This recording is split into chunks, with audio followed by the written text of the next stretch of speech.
মা লাহুম বিহি মিন ইলমিন ওয়ালা লি আবাইহিম কাবুরাত কালিমাতান তাখরুজু মিন আফওয়াহিহিম ইন ইয়াকুলুনা ইল্লা কাযিবা। সূরাতুল কাহফি সূরা নম্বর 18 আয়াত নম্বর 5। খুব জটিল আয়াত। প্রথমেই মা শব্দ রয়েছে, যেটার মানে হচ্ছে না। তো যখনই এরকম হার্ফ থাকে, আরবিতে এরকম হার্ফ সাধারণত বাক্যের শুরুতে থাকে, সেন্টেন্সের শুরুতে থাকে। তো যখন অনুবাদ করা হয়, সেই নাটা যেখানে মানে ইনসার্ট করলে মিনিংটা ঠিকভাবে ফুটে ওঠে, সেখানে আমরা করব, সেটাই করা প্রয়োজন। লাহুম মানে তাদের আছে, তাহলে মা লাহুম হলে কি হবে? তাদের নেই। বিহি এ বিষয়ে, এটার ব্যাপারে, ঠিক আছে, এ বিষয়ে। মিন ইলমিন, মিন ইলমিন মানে হচ্ছে ইলম সংক্রান্ত, জ্ঞান সংক্রান্ত। আর এখানে যে মিন শব্দটা রয়েছে, এখানে মিনটা ফ্রম নয়, থেকে নয়, এটা হচ্ছে মিন জাইদা বলে, এটা এমফেসিসের জন্য ব্যবহার করা হয়, জোরের জন্য ব্যবহার করা হয়। তাহলে কোনো জ্ঞান নেই, যেহেতু নেই আছে না, কোনো জ্ঞান নেই। তাহলে আমরা এই পর্যন্ত আয়াতটা পড়লাম, মা লাহুম বিহি মিন ইলমিন, এই বিষয়ে তাদের কোনো জ্ঞান নেই। হঠাৎ করে আপনারা স্ক্রিনে দেখছেন যে বিশেষ করেও আছে, অবশ্যইও আছে, হচ্ছেটা কি? শুধু শুধু বারবার বারবার প্রত্যেকটা আয়াতে এক্সট্রা শব্দ কেন ব্যবহার করা হচ্ছে? বলি আপনাদেরকে। এখানে মা যেটা আছে না, মা নেগেশনের জন্য তো ব্যবহার হয়, নেগেটিভের জন্য তো ব্যবহার হয় না, নো ইংলিশে। তাহলে কিন্তু এটা জোর আছে, এমফাসাইজড নেগেশন। এইটা এমন ধরনের নো যেটার মধ্যে একটা জোর রয়েছে। তাহলে সেটা যদি হয়, তাহলে এই অবশ্যইটা প্রয়োজন পড়ছে। এই বিষয়ে অবশ্যই তাদের কোনো জ্ঞান নেই। আর আরেকটা হচ্ছে, আচ্ছা এই সেন্টেন্সটা দেখুন তো, মা একটা হার্ফ, লাহুম জার মাজরুর, বিহি জার মাজরুর, মিন ইলমিন জার মাজরুর। এইখানে সেন্টেন্সের সাবজেক্ট কোথায়? রফা স্ট্যাটাসে কিছু দেখছিই তো না। তাহলে এখানে রফা স্ট্যাটাস, সাবজেক্ট কি নেই? আছে। সাবজেক্টটা হচ্ছে এখানে ইলমিন, কারণ অন্যগুলো তো অ্যাটাচড প্রোনাউন, হোম অ্যাটাচ প্রোনাউন, হি অ্যাটাচ প্রোনাউন। ইলমিন একমাত্র ইসম বা নাউন, যেইটাই হচ্ছে আসলে সাবজেক্ট। তাহলে ইলমুন কেন নেই? কারণ মিন শব্দটা থাকলে ইলমুনটা ইলমিন হয়ে যায়, সে কারণে নেই। তাহলে সাবজেক্টটা এটা ছিল। তাহলে এইটা যদি সাবজেক্ট হয়, তাহলে বিহি আর মিন ইলমিন এটা হেরফের আছে, কারণ আগে সাবজেক্ট আসার কথা, রফা স্টেটাস, আর তারপরে জার মাজরুর আসার কথা। আর নাসব থাকলে সেটা মাঝে আসার কথা, এখানে নাসব নেই। আপনারা বলতে পারেন যে লাহুম ব্যাপারটাও তো রয়েছে, লাহুমটাও তো জার মাজরুর, তাহলে এটাও কি পরে আসা উচিত নয়? লাহুম এমন একটা জার মাজরুর, মানে লাহু যেটা বেসিক স্ট্যান্ডার্ড ফর্ম, সেই রকম জার মাজরুর থাকলে সেটা আগে আসার কথা, সেই হিসেবে এটা ঠিক আছে। তাহলে এই যে হেরফেরটা হলো, এই কারণে বিশেষ করে শব্দটা এসছে, বিশেষ করে শব্দটা জোরের কারণে। তাহলে যদি এটা হতো মা লাহুম মিন ইলমিন বিহি, তাহলে এই বিশেষ করে শব্দটা থাকতো না। আর মা যে কারণে অবশ্যই শব্দটা ব্যবহার করেছি, তাহলে মা থাকলে অন্য কিভাবে করতাম? লা দিয়ে করতাম, কারণ এই সেন্টেন্সেই তো লা ব্যবহার করা হয়েছে। একই সিমিলার কনস্ট্রাক্ট, এই প্রথম অংশটা এবং দ্বিতীয় অংশটা দেখুন, বলছি আপনাদেরকে। ওয়াও মানে হচ্ছে অ্যান্ড, ওয়াও ফাথা ওয়া মানে হচ্ছে অ্যান্ড এবং। এই যে লা, তে একই নেগেশন, দুটো কনস্ট্রাক্ট একই, কারণ লাহুম লি আবা ইহিম, একই কনস্ট্রাক্ট, একই কনস্ট্রাক্ট থাকলে একই নেগেশনের জন্য শব্দ থাকাটাই স্বাভাবিক ছিল, যৌক্তিক ছিল। তো নেই কেন? কারণ প্রথম অংশে আল্লাহ সুবহানাহু ওয়া তাআলা নেগেশন তো করতে চান, কিন্তু একটু জোরালোভাবে করতে চান। তাহলে লা না দিয়ে মা শব্দটা এসছে। এই অবধি আশা করি বোঝা গেল। এবং তাদের পূর্বপুরুষদেরও ছিল না। এই যে আবাই মানে অ্যানসেস্টার, পূর্বপুরুষ, পূর্বপুরুষ, হিম তাদের, অ্যাটাচ প্রনাউন, তাদের পূর্বপুরুষ। আর আবাই এটা হচ্ছে প্লুরাল, পূর্বপুরুষদের, পূর্বপুরুষদেরও ছিল না। কি ছিল না? জ্ঞান। কারণ ওটা আগে এসছে। একটা সেন্টেন্স যখন আগে এসে যায় কিছু, সেটা যখন রিপিট করে, মানে এদেরও জ্ঞান নেই, এদেরও জ্ঞান নেই, তাহলে দুবার রিপিট করার প্রয়োজন পড়ে না। এটা ভাষার একটা সাধারণ নিয়ম। এটা এমন নতুন কোনো জটিল কিছু আরবির স্পেসিফিক, মানে অ্যারাবিক ল্যাঙ্গুয়েজের স্পেসিফিক, আরবি ভাষা স্পেসিফিক কোনো ব্যাপার এটা নয়। তাহলে লি আবা ইহিম, তাহলে এইখানে আমাদের যদি পার্থক্য করতে হয়, তাহলে মা আল্লাহটা আলাদাভাবে বোঝাতে হবে। নেগেশন তো দুটোতেই আছে, কিন্তু শুধু নেগেশন দিয়ে করলে হবে না, একটাতে জোরালো নেগেশন দরকার, একটাতে কমন নেগেশন দরকার। আশা করি বুঝতে পেরেছেন। তাহলে জটিল ছিল কিন্তু সহজ করে বোঝালাম, অ্যারাবিক গ্রামারের ভিত্তিতে বোঝালাম, এবং তাদের পূর্বপুরুষদেরও ছিল না। আচ্ছা, আরেকটা জিনিস বলে রাখি, এই যে মা লাহুম বিহি মিন ইলমিন, এখানে ভার্ব কোথায়? ভার্ব নেই, তাহলে এটা নমিনাল সেন্টেন্স। ওয়ালা লি আবাহিম, এখানেও ভার্ব নেই, নমিনাল সেন্টেন্স। তাহলে ছিল না, পাস্ট টেন্সে কেন করেছি? না, পাস্ট টেন্সে করিনি। নমিনাল সেন্টেন্সে তো ভার্বই হয় না। যেমন প্রথমটা পড়ি, বিশেষ করে এই বিষয়ে অবশ্যই তাদের কোনো জ্ঞান নেই। এরকম ধরনের সেন্টেন্সে তো কোনো ভার্ব থাকেই না। তো নমিনাল সেন্টেন্স সচরাচর যদি আমরা লেখা হয়, তাহলে ওটা প্রেজেন্ট শুনতে মনে হয়, বর্তমান শুনতে মনে হয়, কিন্তু প্রেজেন্ট টেন্স আসলে নেই। এবং তাদের পূর্বপুরুষদের ছিল না, নেই বলতে পারতাম, তো ছিল না কেন বললাম? পাস্ট পাস্ট কেন হচ্ছে শুনে, এখানেও আসলে টেন্সের তো কোনো ব্যাপার নেই, কিন্তু এই যে লাহু মানে তাদেরকে উল্লেখ করে বলা হচ্ছে, আর আবা ইহিম তাদের পূর্বপুরুষ, পূর্বপুরুষ তো এখন নেই বর্তমান, তাদেরও জ্ঞান ছিল না, তারা তো অতীতে হয়েছে, সেই জন্য এখানে ছিল না বলেছি। কিন্তু এই দুটোই কিন্তু আবার বলছি যে নমিনাল সেন্টেন্স, ভার্বাল সেন্টেন্স দুটোর মধ্যে একটাও নয়, দুটোই নমিনাল সেন্টেন্স, দুটোর মধ্যে কোনোটাও ভার্বাল সেন্টেন্স নয়। তো ভার্ব যেটা প্রস্ফুটিত হচ্ছে, ফুটে উঠছে, মনে হচ্ছে, সেটা লেখার রিপ্রেজেন্টেশনের কারণে, অন্য কোনো কারণে নয়, ভার্ব থাকার কারণে নয়। তাহলে আশা করি এই অংশটা পুরো পরিষ্কার বোঝা গেছে। এটা কিন্তু সহজ ছিল না, অত্যন্ত জটিল ছিল, অত্যন্ত জটিল। সহজ করে বোঝালাম। কবুরাত কালিমাতান, এ তো আরো জটিল, কিভাবে বোঝাবো? আচ্ছা, এই যে কবুরাত প্যাটার্নটা রয়েছে, কবুরাত কি কঠিন বাবা। কবুরাত মানে হচ্ছে, আল্লাহু আকবার আমরা পড়ি না, মানে বড়, গ্রেটার। হ্যাঁ, তো কবুরাত ভার্ব প্যাটার্নটা, কবুরা বা কবুরাত, তাহলে শি বিকেম বিগ, এখানে হি বিকেম বিগ বা হি ওয়াজ বিগ। এই বিগ যেটা হলো, সেটা কোন জিনিসটা? কালিমাতান। তাহলে এই বিগ যেটা হলো মানে কি? বলা হলো। তাহলে একটা তো ভার্ব, ভার্বের মধ্যে লুকিয়ে আছে, এখানে আলাদা করে সাবজেক্ট নেই, ভার্বের মধ্যে লুকিয়ে আছে, ভার্বের মধ্যে অ্যারাবিকে লুকিয়ে থাকে কি বলে, সাবজেক্ট বা ডুয়ার। তো আলাদা করে না থাকলে তার মধ্যে লুকিয়ে থাকে, এটা স্ট্যান্ডার্ড প্যাটার্ন। আর আলাদা করে থাকলে সেটা সাবস্টিটিউট করে যেটা এক্সিস্টিং সাবজেক্টটা রয়েছে। তো কাবুরাত মানে সে বড় হলো, কালিমাতান, কালিমাতান। তাহলে এই যে বড়, বড়টা তো এসএম বা নাউন বুঝি আমরা, এটা ভার্ব এই ধরনের ব্যাপারটা মানে বাংলা ভাষাতে নেই, ইংরেজিতেও নেই। তাহলে কি করে বুঝবো? বুঝতে ডিফিকাল্টি হচ্ছে, হবে, কিন্তু বোঝাবার চেষ্টা করছি। কালিমাতান মানে হচ্ছে শব্দ, বা এক্ষেত্রে বক্তব্য, কেন আমি পরে আসছি।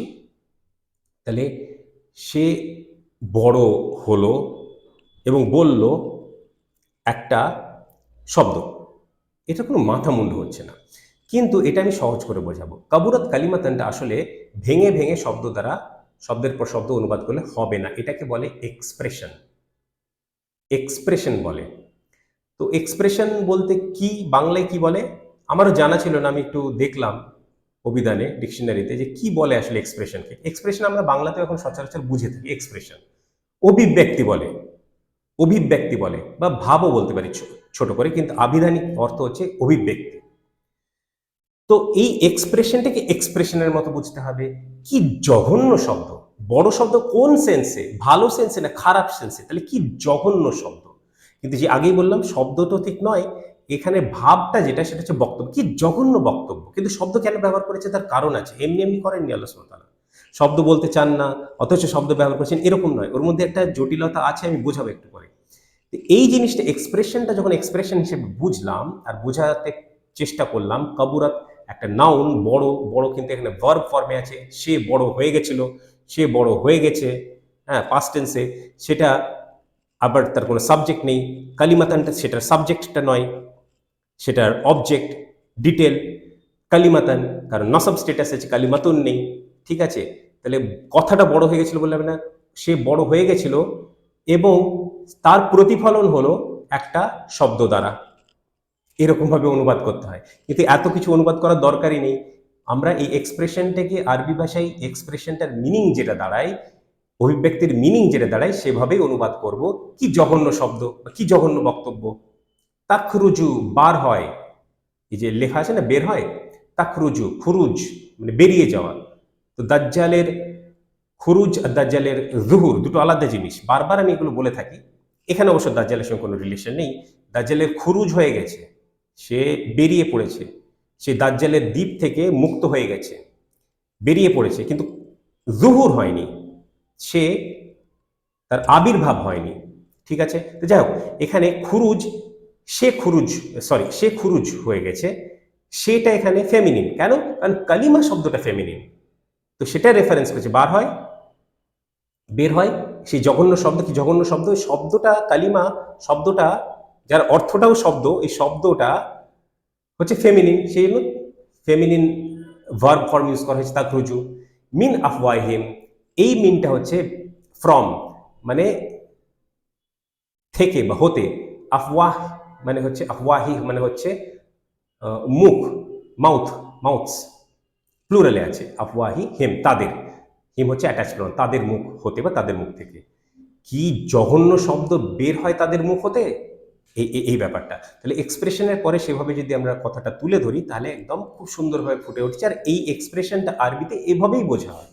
ঠিক আছে, এরপরে লাস্ট পার্টটা আমি যখন পড়েছিলাম, নর্মালি তো আমি তাজবিদ রুলে পড়ি, এখানেও পড়েছি, আপনারা বলতে পারেন যে ইন ইয়াকুলুনা ইল্লা কাযিবা আমি কেন পড়লাম, ইয়াকুলুনা ইল্লা কাযিবা কেন পড়লাম না, বলতে পারেন। কিন্তু আমি বলি ছোটোখাটো সামান্য ব্যাপার নিয়ে আমাকে বিরক্ত না করলে নয় কি? কারণ এখানে গ্রামাটিক্যাল একটা কারণের জন্য আমি সেটা পড়িনি, জেনে শুনেই পড়িনি, মিস্টেক হয়ে গেছে নয়, এগুলো খুব মানে কঠিন ব্যাপার নয় তো আমার কাছে। তো ইন আর ইল্লা এই চারটে শব্দ আছে না, ইন ইয়াকুলুনা ইল্লা কাযিবা, আমি জানি যদি তাজবিদ উল্লেখ পড়া হয় ইয়াকুলুনা ইল্লা কাযিবা পড়া হয়, অসুবিধা নেই, ঠিক আছে। কিন্তু এই যে চারটে শব্দের বাক্য, এটা একটা বাক্য ধরতে পারি। আচ্ছা, আগের দিনে যে কন্টিনিউয়াস পড়ছিলাম, ওই চারটে আয়াত একটা সেন্টেন্স, এটা কিন্তু সেপারেট সেন্টেন্স, কারণ এখানে সেখান থেকে কোনো টেনে আনার ব্যাপার, কন্টিনিউটির কোনো ব্যাপার, কন্টিনিউশন কোনো ব্যাপার এখানে নেই, তাহলে এটা সেপারেট সেন্টেন্স। তো যাই হোক, আমরা এখানে পড়ব, এই ইন আর ইল্লা যদি এই দুটো শব্দ এই বাক্যর মধ্যে নাও থাকতো, এই সেন্টেন্সে নাও থাকতো, যদি সেন্টেন্স তো ইয়াকুলুনা কাযিবা, তাহলে সেটার অর্থ হতো তারা বলে মিথ্যা, তারা মিথ্যা বলে। কিন্তু ইন আর ইল্লা, তাহলে ইন আর ইল্লা তো প্রয়োজনটাই ছিল না সেন্টেন্সে। ঠিক আছে, কেন মানে ভুল বলছি না, প্রয়োজনটা ছিল না, ইয়াকুলুনা কাযিবা গ্রামাটিক্যাল কনস্ট্রাক্ট অনুযায়ী ঠিক, তাহলে সেটার মানে হতো তারা বলে মিথ্যা। এইবার ইন আর ইল্লা থাকলে কি হয়, নাথিং বাট, যেটাকে আমরা ইংরেজিতে বলি, তাহলে তারা মিথ্যা ছাড়া কিছুই বলে না, তাহলে তারা মিথ্যা বলে, তারা মিথ্যা ছাড়া কিছুই বলে না, এটা জোরভাবে বললাম, এমফাসিস দিয়ে বললাম, এমফাসাইজ করে, মানে এমফাসিস বা জোর বোঝায়, সেই জোর এমফাসিস বা জোর বোঝানোর জন্য ইন আর ইল্লা, নাথিং বাট, এই শব্দ দুটোর ব্যবহার করে। তাহলে ওই যদি না থাকতো তাহলে পড়তেন ইয়াকুলুনা কাযিবা, সেই কারণে ইন ইয়াকুলুনা ইল্লা কাযিবা আমরা পড়তে পারি, কোনো অসুবিধা তাতে নেই। আর গ্রামাটিক্যাল রূপে তো সেইভাবেই পড়তে হবে, আর সেটা তো শেষে আমরা পড়বো।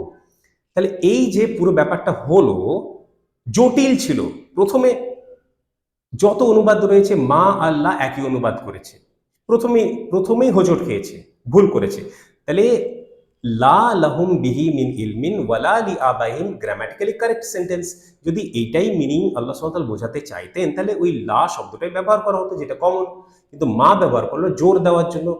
তাহলে এই জোরটা যদি আল্লাহ সুবহানাহু ওয়া তাআলা দিয়েছেন, আমরা কি সেই জোরটা সরানোর কোনো জ্ঞান নেই, কোনো। আর মিন জাইদা, আচ্ছা আরেকটা জিনিস বলি, মজার ব্যাপার, এই যে প্রথম মিন আর দ্বিতীয় মিন দুটো কিন্তু সেম মিন নয়। দ্বিতীয় মিনটা হচ্ছে ফ্রম বা থেকে বা হতে, আর প্রথম মিনটাকে বলে মিন জাইদা, মিন বেশি।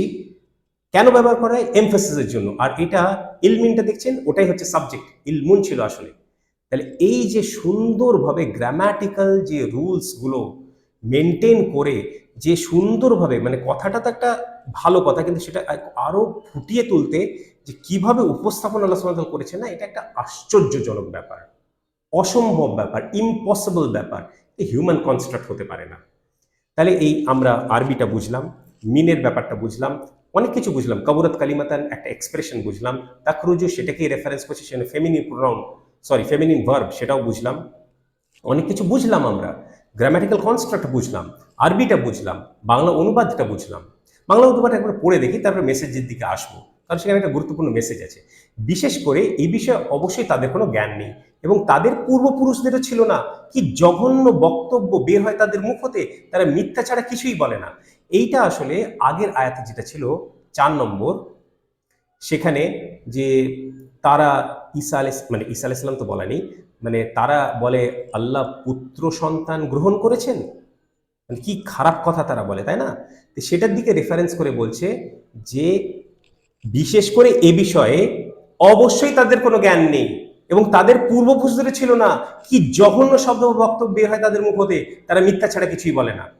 ঈসা আলাইহিস সালামটা বলে ফেললাম কারণ বেশিরভাগ আজকের দিনে বর্তমান সময়ে সে সময়েও সব থেকে বেশি এই কথাটা যদি কারো ব্যাপারে বলা হয়েছে তাহলে ঈসা আলাইহিস সালামের ব্যাপারে বলা হয়েছে, অন্য কারো ব্যাপারে না। অন্য কারো কারো ব্যাপারেও বলা হয়েছে ইতিহাসে, কিন্তু সব থেকে বেশি যদি কারো ব্যাপারে বলা হয়েছে ঈসা আলাইহিস সালামের ব্যাপারে। এটা খুব খারাপ কথা। তাহলে এখানে আরেকটা জিনিস বলা দরকার, এই কালিমাতান, কালিমাতান মানে তো একটা শব্দ, কালিমাতান মানে শব্দ, জুমলা মানে সেন্টেন্স বা বাক্য। এখানে কালিমাতান কেন বলা হলো? কাবুরাত কালিমাতান, ওটা তো আল্লাহ গ্রহণ করেছেন এক পুত্র সন্তান, এটা তো একটা বাক্য, এটা তো শব্দ না। কিন্তু যেটা আমি বললাম এটা কাকে উদ্দেশ্য করে বলা হয়েছে? মূলত বা বিশেষ করে স্পেশালি ঈসা আলাইহিস সালামের দিকে লক্ষ্য উদ্দেশ্য করে। আর ঈসা আলাইহিস সালামকে কালিমাতুল্লাহ বলা হয়, ঈসা আলাইহিস সালামকে কালিমাতুল্লাহ বলা হয়, আল্লাহর দ্য ওয়ার্ড অফ আল্লাহ, আল্লাহর কালিমা। কারণ ওনার যে সৃষ্টি সেটা বাবা ছাড়া হয়েছিল, পিতা ছাড়া হয়েছিল, ওটা আল্লাহর হুকুমের কারণে হয়েছিল। তো আল্লাহর হুকুম কোন, সেই হুকুম, সেই শব্দ, সেই শব্দের কারণে যেহেতু ওনার জন্ম, তাহলে ওনাকে আল্লাহর কালাম বা আল্লাহর কালিমা, কারণ কালামুল্লাহ আর মুসা আলাইহিস সালাম, কালিমাতুল্লাহ হচ্ছে ঈসা আলাইহিস সালাম, কালিমা বলা হয়। তাহলে সেই দিকে এই যে হিন্টগুলো যেগুলো থাকে না, যেভাবে আল্লাহ সুবহানাহু ওয়া তাআলা দূরে ধরে, অসম্ভব ব্যাপারে, মানুষের রচনার ক্যাপাবিলিটির বাইরে। কাবুরাত কালিমাতান, সেই দিকে ঈসা আলাইহিস সালাম ডিটেল, সেখানেও আল্লাহ সুবহানাহু ওয়া তাআলা স্রষ্টা, তাহলে কাজটা করেছে কে, সৃষ্টি করেছে কে আল্লাহ সুবহানাহু ওয়া তাআলা, তাহলে ডিটেলটা কি, অবজেক্টটা কি, কি সৃষ্টি হল ঈসা আলাইহিস সালাম, সেই কারণে কালিমাতানটা নাসাব স্ট্যাটাসে রয়েছে, কালিমাতুন নয়। অনেক জটিল ব্যাপার, অনেক জটিল ব্যাপার, অনেক মজার ব্যাপার। আপনারা নিশ্চয়ই উপলব্ধি করছেন, মজা পাচ্ছেন, এর যে রস বুঝতে পারছেন যে কোরআন মাজিদে কি আছে। আর যদি ডাইরেক্ট আরবি থেকে বুঝতে পারি না, তাহলে তো এর লেভেলটাই আলাদা, মাত্রাটাই অন্য, ভিন্ন লেভেলের কথা। কিন্তু এত ভেঙে ভেঙে বললাম যে বাংলা দিয়েও, যেহেতু অনুবাদ একদম সঠিকভাবে করা হয়েছে, করেছি আমি, সেই কারণে এই ব্যাপারটা খুব ভালোভাবেই ফুটে উঠছে, খুব জোরালোভাবেই ফুটে উঠছে, কমজোরভাবে ফুটে উঠছে না। তাহলে মেসেজটার দিকে আমরা একটু লক্ষ্য করলাম। আর স্ট্র্যাটেজি, আমি আগেই বারবারও বলছি যে স্ট্র্যাটেজি সব আয়াতে থাকে না। মানে স্ট্র্যাটেজি মানে কি, করণীয় কি, করণীয় আবার কি, করণীয় হচ্ছে ঈসা আলাইহিস সালামকে আল্লাহর পুত্র, আল্লাহ এসব বলো না, এই ফালতু কথা বলা থেকে বিরত থাকো।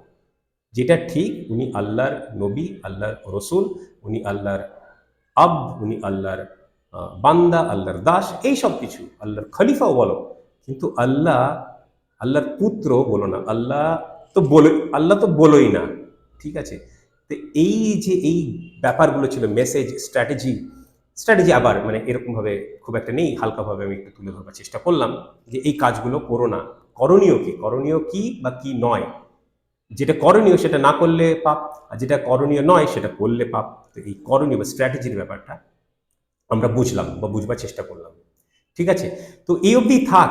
মানে খুবই জটিল, কিন্তু যতগুলো জটিলতা এর মধ্যে রয়েছে সবগুলোই আমি টাচ করেছি, কোনোটাই বাদ দিইনি কিন্তু।